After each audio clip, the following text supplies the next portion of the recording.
بسم اللہ الرحمن الرحیم۔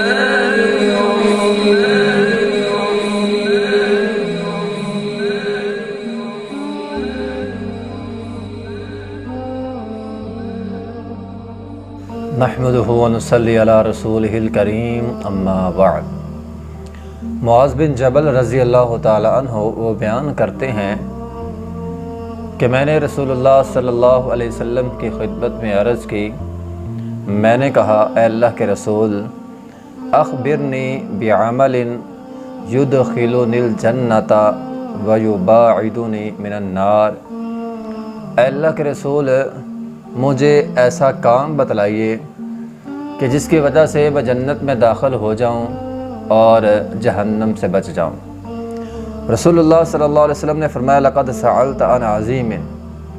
اے معاذ، تو نے سوال بہت بڑا کیا ہے، عظیم چیز کے بارے میں تم نے سوال کر دیا ہے۔ یقیناً یہ ایک عظیم سوال ہے، بہت بڑا سوال ہے کہ ایسا کام جس کی وجہ سے ہم جنت میں چلے جائیں اور جہنم سے بچ جائیں۔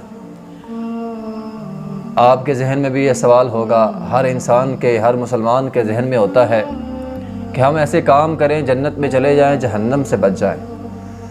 تو محترم بھائیو، اگر ہم بھی چاہتے ہیں کہ ہم جنت میں چلے جائیں اور جہنم سے بچ جائیں، تو پھر ہمیں نبی علیہ الصلاۃ والسلام کا یہ فرمان توجہ سے سننا ہے اور اس پر عمل کرنا ہے۔ نبی علیہ الصلاۃ والسلام نے فرمایا، اے معاذ، اگر جنت میں جانا چاہتے ہو، جہنم سے بچنا چاہتے ہو، تو اللہ کی عبادت کرنی ہے، اللہ کے ساتھ کسی کو شریک نہیں ٹھہرانا، نماز، روزہ، حج، زکوٰۃ، اور خاص طور پہ پھر نبی علیہ الصلوۃ والسلام نے فرمایا رات کی نماز یعنی تہجد کی نماز وہ ادا کرنی ہے۔ پھر نبی علیہ الصلوۃ والسلام نے فرمایا، رأس الامر الاسلام، دین کا سر اسلام ہے، اور وعمودہ الصلاۃ، دین کا ستون نماز ہے۔ اور پھر نبی علیہ الصلوۃ والسلام نے فرمایا دین کی کوہان وہ جہاد ہے۔ اور پھر نبی علیہ الصلوۃ والسلام نے فرمایا، اے معاذ، کیا میں تمہیں ان ساری عبادات کا دار و مدار نہ بتلاؤں؟ یعنی اللہ کی عبادت ہے، شرک نہیں کرنا، نماز، روزہ، حج، زکوٰۃ، دیگر عبادات، ان تمام کا دار و مدار نہ بتلاؤں؟ قلت بلا یا رسول اللہ۔ معاذ رضی اللہ فرمانے لگے، اللہ کے رسول کیوں نہیں بتلائیے؟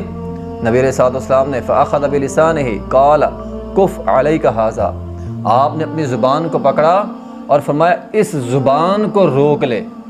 ساری نیکیوں کا دار و مدار انسان کی زبان پہ ہوتا ہے۔ کیوں؟ نبی علیہ الصلوۃ والسلام نے فرمایا اس لیے کہ وَهَلْ يَكُبَّ النَّاسَ فِي النَّارِ عَلَى وُجُوهِهِمْ إِلَّا حَصَائِدُ أَلْسِنَتِهِمْ، بہت سارے لوگ کل قیامت کے دن جہنم کی آگ میں پھینکے جائیں گے اور ان کی وجہ اپنی زبان ہے، زبان کی کٹائی، جیسا زبان ان کا بولتی تھی، اپنی زبان کی وجہ سے وہ لوگ جہنم میں جائیں گے۔ تو محترم بھائیو، آج ہمارے معاشرے میں اگر میں یہ کہوں تو غلط نہیں ہے، معاشرے کی تمام برائیوں کی جڑ ہی ہماری زبان ہے۔ آج ہمارا معاشرہ خراب ہے، معاشرے کی خرابی کا باعث ہی ہماری زبان بنتی ہے۔ اس زبان کی وجہ سے ہم نے سارا نظام جو ہے وہ خراب کیا ہوا ہے۔ ہمارے ہاں کیا ہوتا ہے؟ زبان کی خرابیاں کیا ہیں؟ دھوکہ دہی، فراڈ، گالی گلوچ، بد زبانی، بد اخلاقی، چغلی، غیبت، اور پھر خاص طور پہ جھوٹ۔ کیا یہ وہ چیزیں نہیں ہیں؟ کیا وہ یہ گناہ نہیں ہے جو ہم زبان سے کرتے ہیں؟ اور اسی وجہ سے سارا معاشرہ جو ہے وہ بد امنی کا شکار ہو گیا ہے۔ اور پھر خاص طور پہ آج 1 اپریل ہے، لوگ طرح طرح کے جھوٹ بولتے ہیں، اپنی زبان سے لوگوں کو تنگ کرتے ہیں، لوگوں کو زبان کی وجہ سے مصیبت کے اندر مبتلا کرتے ہیں۔ نبی علیہ الصلوۃ والسلام نے فرمایا المسلم من سلم المسلمون من لسانہ ویدہ، مسلمان ہوتا ہی وہ ہے جو اپنی زبان سے اور اپنے ہاتھ سے دوسرے مسلمان کو محفوظ رکھے۔ اپنی زبان سے ہاتھ سے کسی مسلمان کو تنگ نہ کرے۔ آج لوگ طرح طرح کے جھوٹ بول کے لوگوں کو پریشانی میں مبتلا کرتے ہیں، اور محترم بھائیوں صد افسوس ہے ہم پر کہ یہ تو مغرب کی چال تھی۔ ان لوگوں نے اس دن کو منایا ہے، خوشی کا دن انہوں نے بنایا، مصیبت کا دن لوگوں کو مصیبت میں اور پریشانی میں مبتلا کرنا یہ ان کا شیوا ہے۔ یہ اسپین والوں نے کیا تھا، عیسائیوں نے مسلمانوں کو جھوٹ بول کر دھوکے میں لا کے جہاز کے اندر سوار کر دیا کہ آپ کو امن و امان سے آپ کے علاقے میں بھیج دیا جائے گا، اور پھر اس جہاز کو ڈبو کے تمام کو شہید کر دیا۔ اور پھر انہوں نے اس دن جو ہے وہ خوشی منائی کہ ہم نے مسلمانوں کو نعوذ باللہ بیوقوف بنا لیا ہے، اور آج جانے انجانے میں ہم بھی دشمن کی سازش کا شکار ہو گئے، دشمن کی خوشی میں شریک ہو گئے، دشمن کی نکالی کرنی شروع کر دی۔ نبی علیہ الصلوۃ والسلام نے فرمایا من تشبہ بقوم فہو منہم، ابو داؤد کی حدیث ہے، فرمایا جو انسان جس قوم کی مشابہت اختیار کرتا ہے، جس قوم والے کام کرتا ہے وہ انہی میں سے ہوتا ہے۔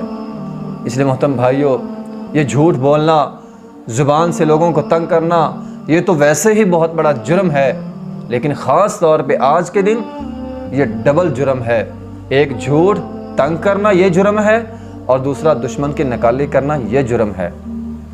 اس لیے اسلام ہمیں قطعاً اجازت نہیں دیتا ہم جھوٹ کے ساتھ دوسروں کی عزت کو تار تار کریں، جھوٹ کے ذریعے لوگوں کو مصیبت کے اندر مبتلا کریں۔ نبی علیہ الصلوۃ والسلام نے حج کے موقع پہ یہ فرمایا تھا، فرمایا اِنَّ دِمَاءَکُمْ وَأَمْوَالَکُمْ وَأَعْرَاضَکُمْ عَلَیکُمْ حرام۔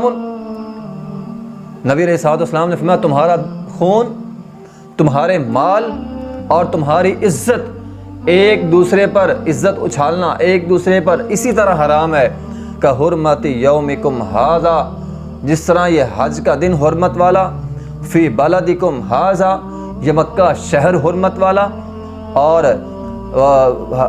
فی شہرکم ھذا اور یہ مہینہ حرمت والا۔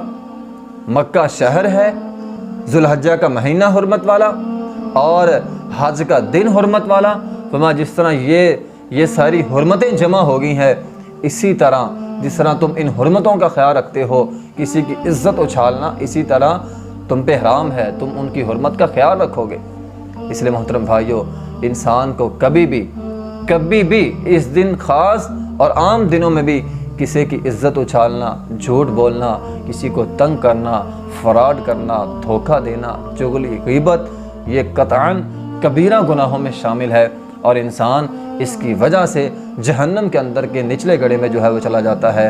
نبی علیہ الصلوۃ والسلام نے ایک دن فرمایا تھا، فرمایا مجھے دکھلایا گیا، میں نے لوگوں کو دیکھا، خواب کے اندر آپ کو دکھلایا گیا تھا کہ ایک آدمی ہے، اس کا یہ منہ چیر کر، بادشاہ چیر کر دوسری جانب لے جایا جاتا ہے، پھر دوسرا بادشاہ چیر کر پیچھے لے جایا جاتا ہے، جب دوسرا چیرا جاتا ہے پہلے والا ٹھیک ہو جاتا ہے۔ یہ سخت ترین سزا ہو رہی تھی۔ میں نے پوچھا یہ کون لوگ ہیں؟ مجھے بتلایا گا یہ وہ لوگ ہیں جو صبح صبح اٹھتے ہیں، اپنے گھروں سے نکلتے ہیں، لمبے لمبے جھوٹ چھوڑتے ہیں، لوگوں کو تنگ کرتے ہیں، تو جھوٹ کی وجہ سے انسان جو ہے یہ سخت عذاب دیے جاتے ہیں۔ اس لیے محترم بھائیوں کبھی زبان کے ذریعے لوگوں کو تنگ نہ کریں، لوگوں کو پریشان نہ کریں، اور خاص طور پہ آج کے دن کسی کو تنگ اور پریشان نہ کریں۔ وآخر دعوانا الحمدللہ رب العالمین۔